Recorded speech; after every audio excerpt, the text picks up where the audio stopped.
Bom dia, pessoal. Eu vou trazer hoje sobre produto de vetores, né? Então, basicamente, nós temos dois produtos que a gente pode estudar aqui, que é o produto escalar e o produto vetorial. Então, um detalhe, né? Quando eu faço produto escalar entre dois vetores, eu tenho um número. Quando eu faço um produto vetorial, eu tenho outro vetor, né? Então aqui, por exemplo, vamos dizer que eu tenho o vetor A e o vetor B. Então eu posso fazer o produto escalar, que é dado geralmente por essa nomenclatura, com esse ponto aqui. Eu vou achar um número, e aqui do outro lado eu posso também ter o mesmo vetor A e o mesmo vetor B.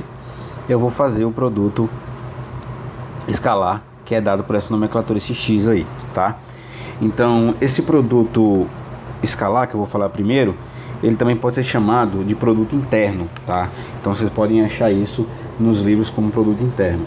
Então, vamos para o produto escalar primeiro. Então, no produto escalar, vamos supor que a gente tem o vetor A, como eu coloquei aí, e nós temos aqui o vetor B, né? Vou botar aqui o vetor A, e aqui eu vou botar o vetor B. E aí nós temos aqui um ângulo qualquer. Então, matematicamente falando, o produto interno ou o produto escalar vai ser dado por AB, cosseno desse φ aí, o que também é igual, né, ao módulo de A vezes o módulo de B vezes o cosseno desse ângulo aí.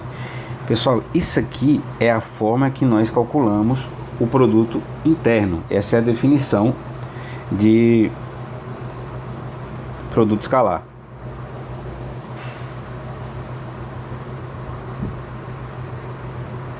Produto escalar. Ou produto interno, como eu falei para vocês, beleza? Então, vamos perceber que a gente encontra, né, muitas grandezas aí, a gente vai falar lá na frente, tá? Mas é importante entender que esse produto escalar, ele vai gerar um número, ok? Então isso aí é um número, ou então, como a gente chama, vai gerar uma grandeza escalar. Perfeito? E indo, né, fazendo essa demonstração, como seria isso? Se eu abrisse aqui, por exemplo, né, vamos lá, que eu faço assim, né? O produto do vetor A, vamos dizer que ele é representado assim: AX, como a gente viu na aula passada, na direção X, né? AY na direção J, mais AZ na direção K, né? Se eu fosse fazer o B aqui, seria BX na direção I, mais BY na direção J, mais BZ na direção K, certo? Se eu faço o produto interno entre esses caras, né, então seria uma multiplicação entre eles. Então, basicamente, eu posso afirmar assim, ó, que o produto interno entre A e B, se tiver dessa forma aí, ele vai ser dado por a componente X de um vezes a componente X de outro, mais a componente de Y na componente de Y, mais a componente de Z, tanto do A como do B, beleza?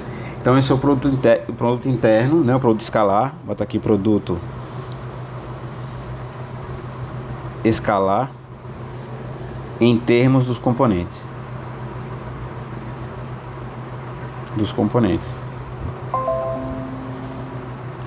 Então, pessoal, é importante ter essa visão aí, tá? E entender que em alguns momentos nós vamos precisar fazer esse cálculo. Então a gente pode fazer assim, né, dessa forma, componente a componente, ou usando aqui já a expressão, se já tiver o módulo e o ângulo, certo? Então isso aí é a definição de produto escalar ou produto interno, tá? Já o produto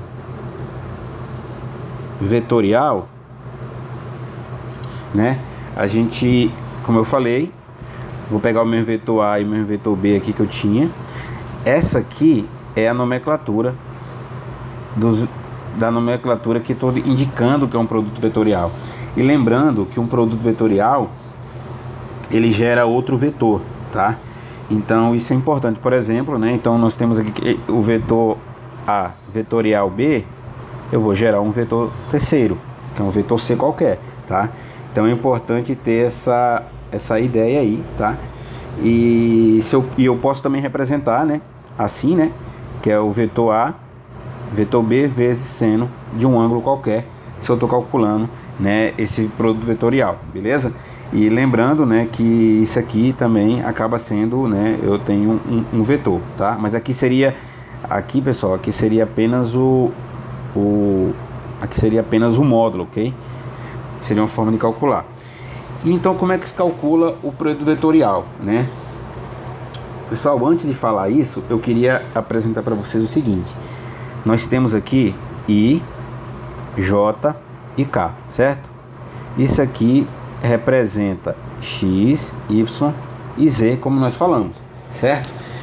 Tem uma coisa que é muito interessante, que é sempre um macete que eu sempre usei para poder falar sobre isso, que eu faço o seguinte, eu faço I, J e K. Então aqui é Z, J e K.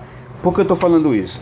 Porque é o seguinte, se eu fizer o produto vetorial, vamos lá, só para vocês entenderem aqui, vamos dizer que A está na direção X, certo? E meu B está na direção Y. E aí eu vou fazer um produto vetorial para achar C entre A vetorial B, certo? Em que direção vai estar, qual é a direção que vai estar o meu vetor aqui? Que número vai estar aqui? Que direção? Que coordenada? Vai ser X, Y ou Z? Vai ser X, Y, Z? Isso é uma pergunta. Então é importante saber o seguinte, saber que toda vez que eu faço vetorial X com Y, eu encontro Z, né, que é o K aqui, beleza? Se eu faço Y com K, eu encontro I. E se eu faço K com J, com I, eu encontro J. Então, resumindo aqui, tá? Como é que eu uso o macete aqui? Eu faço o seguinte, faço I, né, J e K. E aí eu faço nesse sentido, no sentido horário. Se for no sentido horário, se eu fizer esse por esse, eu acho esse. Se eu fizer esse por esse, eu acho esse. Se eu fizer esse por esse, eu acho esse. Então, toda vez que eu faço esse cara com esse com esse, no sentido horário, eu vou achar esse cara. E por que no sentido horário? Porque eu quero mostrar a vocês o seguinte, que o sentido horário, por quê? Que no sentido horário, eu faço o seguinte, no sentido horário, eu consigo achar de forma positiva.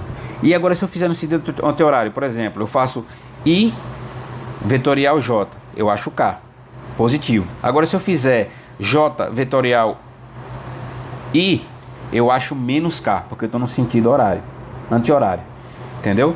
Então, o sentido horário me dá o valor positivo e o sentido anti-horário me dá o valor negativo, certo? Então, isso é um macete, né? Naturalmente, quando a gente for resolver exercício, eu vou explicar isso melhor, tá? E tem uma forma bem curiosa que a gente já trabalhou, né, que é o seguinte, né? Eu vou deixar aqui só o que eu fiz, o que eu falei ali, eu fiz o seguinte, se eu fizer I vetorial J, eu acho K, certo?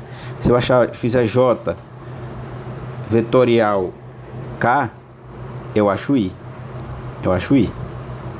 E se eu fizer K vetorial I, eu acho J, tá? Então esse é aquele triângulo que eu fiz ali em cima, né? Isso para botar no vídeo para vocês analisarem aí. Só que o que eu quero mostrar a vocês é o seguinte, se eu tenho um vetor A, né, com essas coordenadas AX mais, né, aqui I mais AY,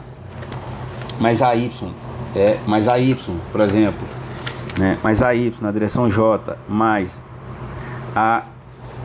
AZ na direção K, se eu tiver B também na direção BX na direção I mais BX na direção J, né, chapeuzinho aqui, sempre chapeuzinho que é a nomenclatura usada, mais BZ na direção K, se eu faço o produto vetorial desses dois caras, como é que fica isso? Tem um macete, tem uma fórmula, né? Então a forma mais fácil é o seguinte, você usar o vídeo determinante. Então, por exemplo, eu vou botar aqui I, vou botar aqui J, eu vou botar aqui K. E aí eu vou colocar a componente X, a componente Y e a componente Z referente ao meu vetor A. E meu vetor B vai ser BX, BY e BZ. Então, pessoal, se eu resolver o determinante desse cara aqui, de uma matriz que acaba sendo uma matriz 3×3, eu chego no meu outro vetor, que seria, no caso, o meu vetor C, como eu falei a vocês, que é um produto vetorial. Então, o que eu vou fazer, né? Basicamente isso, eu queria falar sobre vetores, tá? Com vocês. Então, nas próximas aulas aí, o que eu vou fazer? Eu irei resolver de fato, né, problemas relacionados a esse capítulo 1, que envolve vetores, grandezas, conversões de unidades, mas basicamente vamos explorar esses conceitos aí. Então nós vimos hoje produto escalar e vetorial, perfeito? Então, aula que vem a gente fala sobre esses caras e resolve isso de forma mais explicando mais como chegar em forma numérica, fica mais fácil de entender. Até mais, pessoal.